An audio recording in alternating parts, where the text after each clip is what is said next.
So if you own a home, at some point you probably received a letter in the mail. It looks something like this. A random online lender claiming that they can save you $100, $200, $500 a month on your mortgage payment by refinancing with them.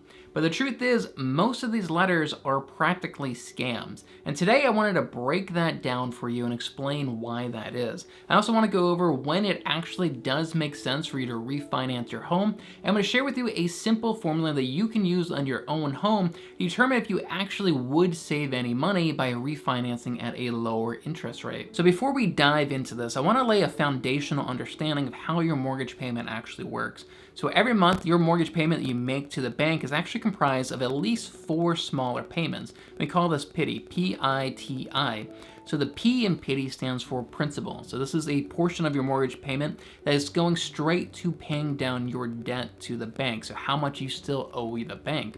The I in PITI stands for the interest. So this is the interest that you're paying on the remaining balance that you owe to the bank. And since your balance that you owe to the bank is getting paid off a little bit with every mortgage payment, the interest that you're paying on the remaining balance is also reduced a little bit with each mortgage payment. Now the T in PITI stands for your property taxes, and the I stands for your homeowner's insurance. You see, your bank doesn't want the state to repossess your home because you didn't pay your property taxes, and they also want to make sure that your house has homeowner's insurance on it, since your house is the collateral for your mortgage. So they include that in your mortgage payment, and then they make those 2 payments for you. Now when you first start making payments on a 30-year mortgage, a lot of your first few payments is going to go towards the interest on the remaining balance, and only a little bit is going to go actually towards paying down the principal.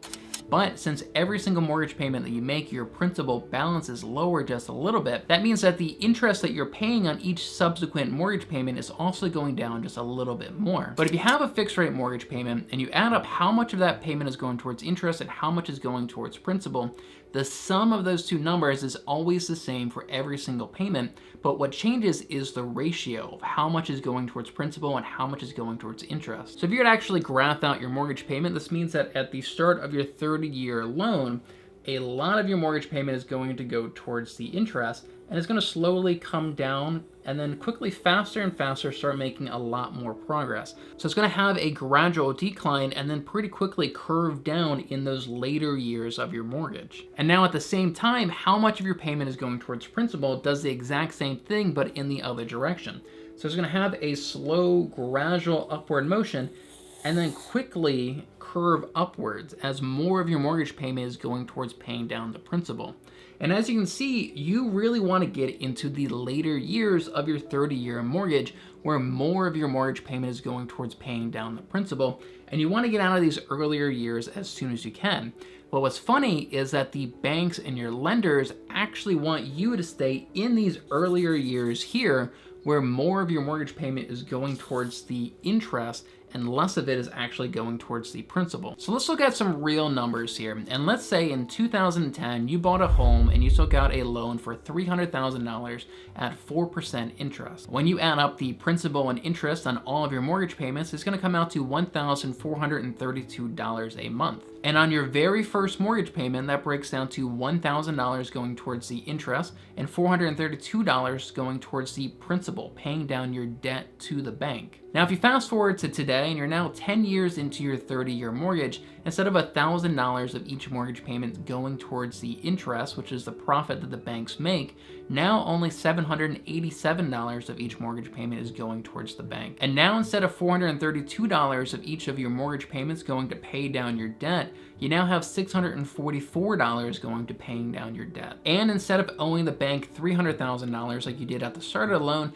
now you only owe the bank $235,000 10 years into the loan. And now let's say at this point you get a letter in the mail saying that if you refinance your mortgage, they can save you $300 a month.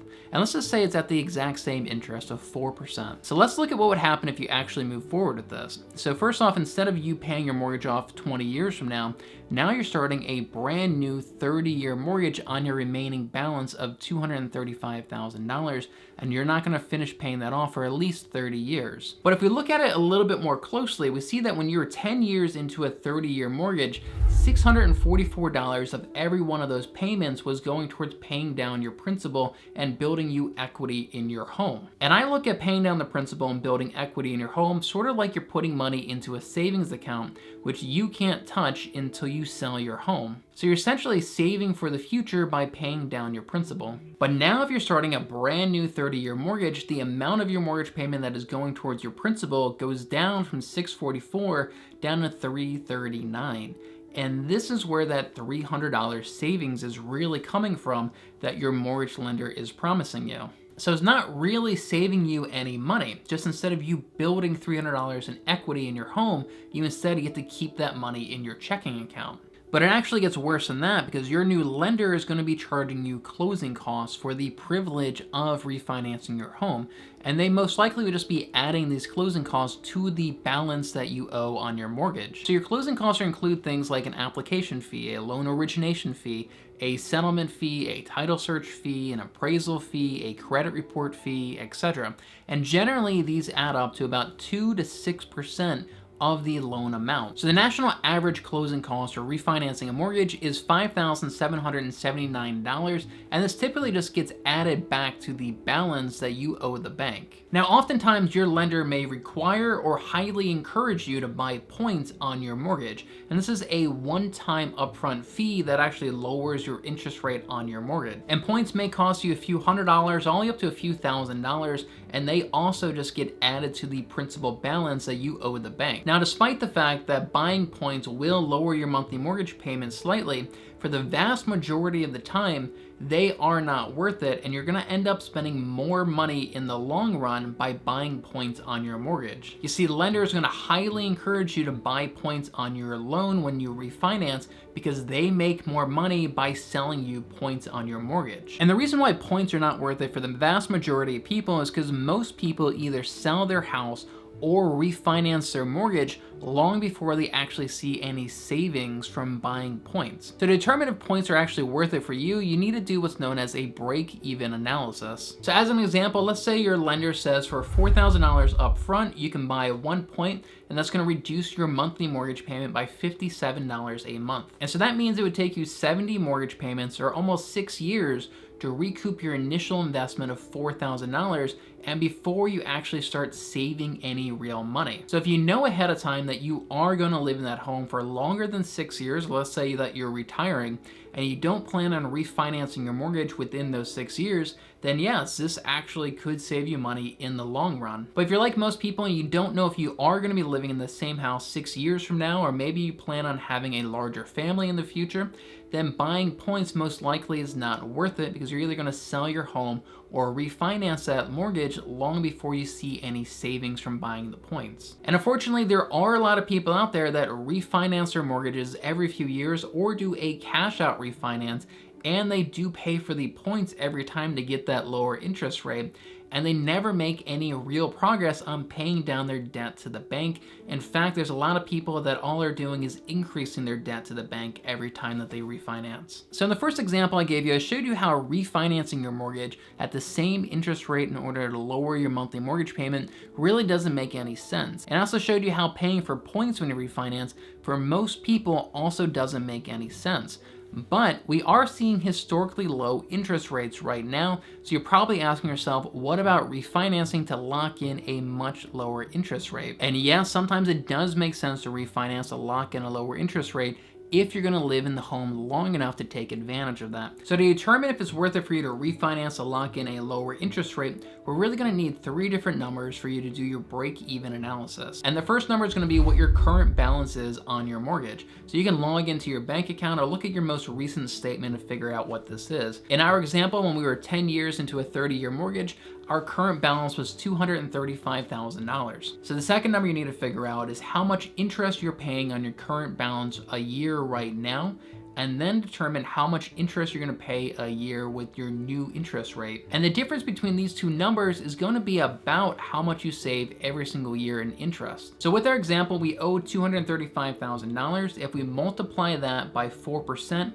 to get how much we pay in interest every year, we see that we're paying about $9,428 a year in interest on that balance. So let's say you refinance and you got a 0.5% lower. So you got 3.5% interest rate instead of 4%. You would only be paying $8,249 a year in interest. And the difference between those two numbers is $1,179 a year that you're gonna save by refinancing into that lower interest rate. So the third number that you need to know is what are the closing costs to refinance your mortgage. So how much is it gonna cost you to get this lower interest rate? And you can get a free estimate for refinancing your home pretty much from any lender out there. Now, when you get your estimate, make sure that they're not charging you any points. A lot of lenders will automatically charge you points and not fully explain how they work. And feel free to shop around and maybe get multiple estimates from a few different lenders. But let's use the national average of $5,779 in closing costs to refinance your mortgage. So now you need to determine how long you need to live in that home before the savings that you get every year is greater than that upfront cost to refinance your mortgage. So we divide that $5,779 in closing costs by your annual savings of $1,179 and we get 4.9. So in this scenario, it would take you about 5 years to save more money than you were initially spending to refinance your mortgage. But let's say instead of lowering your interest rate only 0.5%, you actually got a full percentage lower and you went from a 4% mortgage down to a 3% mortgage. So at 3% interest rate with this scenario, you'd pay $7,071 a year in interest. And if you compare that to how much you're paying a year at 4% interest, you're saving $2,357 a year in interest. And that's actually pretty good. So once again, if we divide your closing costs of $5,779 by your annual savings of $2,357, we get 2.5. So 2.5 years before your savings is greater than how much it costs you to refinance your mortgage. So if you plan on living in that home for longer than 2.5 years and you're not expecting to refinance again within that time period, then it would make sense for you to refinance your mortgage at that lower interest rate. Now, if we go back to the original example, I talked about how one of the major pitfalls of refinancing into a new 30-year mortgage is that you don't really make much progress on paying down your debt. So if you do refinance your mortgage to lock in a lower interest rate, this is something that you want to take into consideration, and you may not want to go for another 30-year mortgage. If you were 10 years into a 30-year mortgage, you may just want to refinance into a new 20-year mortgage. And that way, the amount of money that's going towards your principal is going to stay about the same every month. And if you actually wanted to pay your principal off early and put that savings that you're making every single month towards the principal, you could instead refinance into a 15-year mortgage or even a 10-year mortgage. And banks actually offer you lower interest rates for these lower time periods because there's less risk to the bank. So now that you understand a little bit more about how your mortgage payment works, if you want to learn 10 hacks to pay your mortgage off early, check out this video I did right here breaking those down for you. Don't forget to subscribe for more real estate and financial advice and hit that little bell icon to get notified every time I upload a new video. Thanks so much for watching and I'll see you over in the next video.